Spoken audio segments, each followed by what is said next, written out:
Good morning, everybody. Thank you for having me here. HealthPay, of course. I am an ambassador and I'm very happy. Actually, because I usually, we have our own annual medical, it's required in the banking industry. And at one point, because of Carmi and their involvement in MAP, I did try it. And I was very happy with how I was treated, and I enjoin all of you to try it. Anyway, I am not here to sell BDO. I'm not here to talk about BDO. And I hope you don't mind, maybe the next 20 minutes, I'll just talk about myself. And I think what Richard was saying, why health is really very important. I echo what David Almerol mentioned, health is wealth. And maybe the next slides we'll discuss it. Next slide. Down. Guess where I am in the picture? I am the one on the lower left hand, the fat, chubby kid. On the right picture, I am the one on the rightmost. I'm the eldest of 5 children, and I was growing up. Next slide. This is where I am today. Next. And I do triathlons as passion. And I'll talk about it further later on. Interesting points, next slide. My waistline and my weight are the same as when I was in grade 2. So I kept my khaki shorts because I went to Ateneo, we were in shorts. It still actually fits. My weight in grade 2, what was that? Maybe 8 or 9, how old are you in grade 2? Maybe 8 or 9 years old, was 140 pounds. That's my weight today. My waistline then, I think, was 32. My waistline is even smaller, especially when I am training and in the near competition. So it shows you, but I became a fat kid. Because I'm the panganay, I was always with the kitchen with my mom, eating all the leftover when she make brazo de Mercedes. I would get the ladle and eat the leftover, the egg, the yellow stuff. I make it papak because I love to eat. Up to now, I still love to eat. But fortunately, when I do my annual medicals, everything is clear except my cholesterol is a little high, but I guess it's genetics. Okay? But then, in addition to just health, okay, I started drinking at 12. I started smoking at 13. Of course, hopefully there's no DA here. I took marijuana, I took prohibited substances, but that was all in the past, no? I was even a beer drinking champion. I could finish a bottle of scotch, 1 bottle every night. I was that much of I guess I really do things well. So if I become an addict or an alcoholic, I also am good at being an alcoholic. I think, in fact, I think that was around college when I was drinking a lot. My mother told me, she warned me, Ed, I think you're drinking a lot. So I thought, I said, Ma, I will try to drink less. So I think what I did that way to stop is I drank 2 bottles of scotch in one sitting. My hangover was so bad, and then I stopped. I stopped already drinking scotch.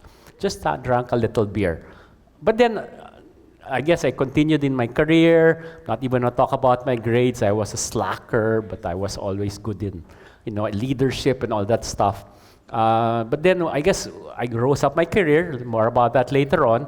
But here, despite drinking and enjoying life, the next slide will share a little bit more about why I'm here. Next.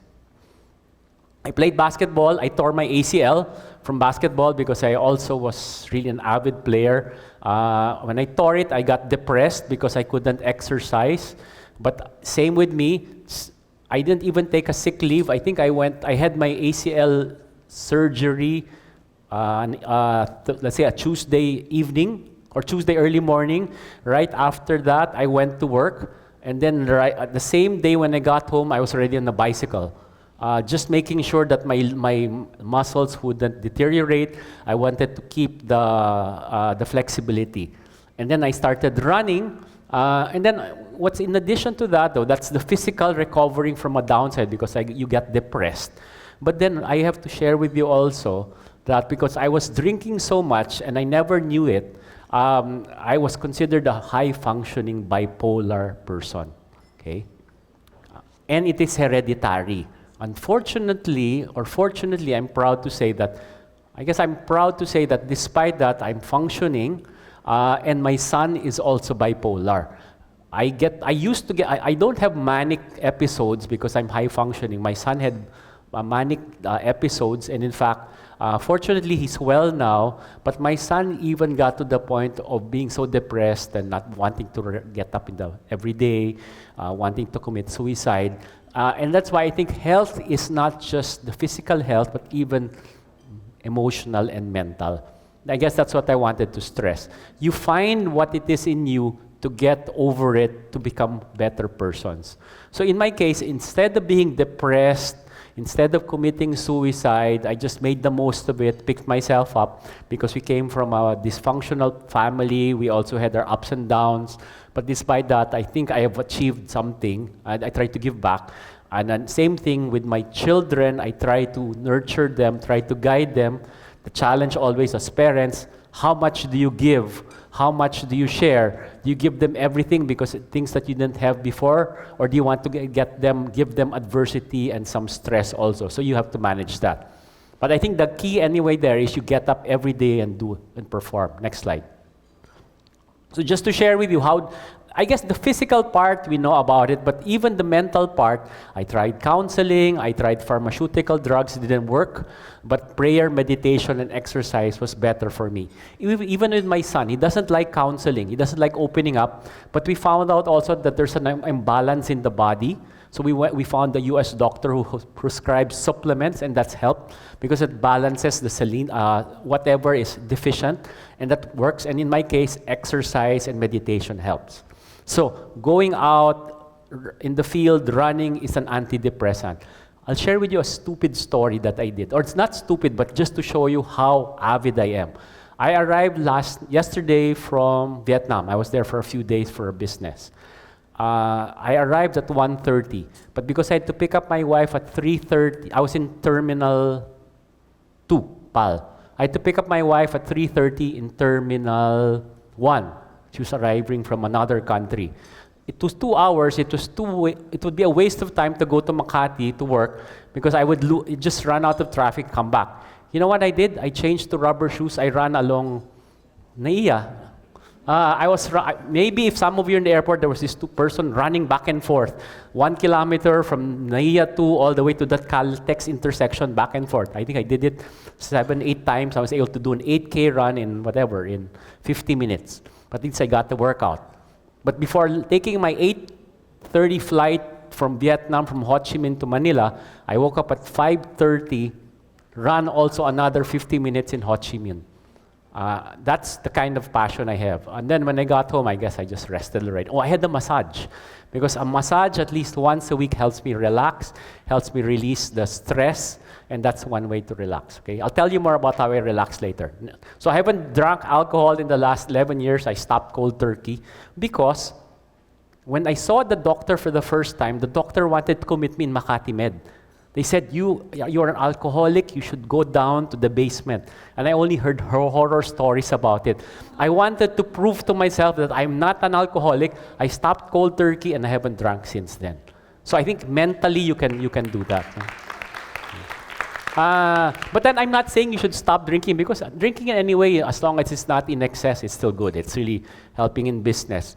In my case, I do other things. Next slide. So I've been successful in my career. I try to get involved in social and other organizations. Next slide. Fortunately, I've even been recognized. So BizNews recognized me, the top 30 in nation building. I've had many awards. Richard was asking about me. I'm also here, a chair of a global organization of 20 countries. I'm the 3rd Filipino to hold it. I'm very proud. That's taken me also all over the world.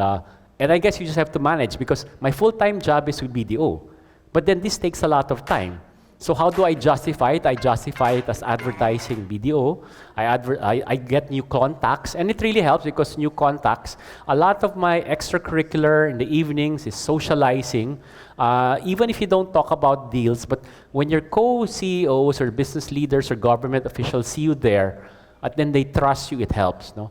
So like in my case, even I have to run after this. I have to go to the wake of Bong Tan Jr.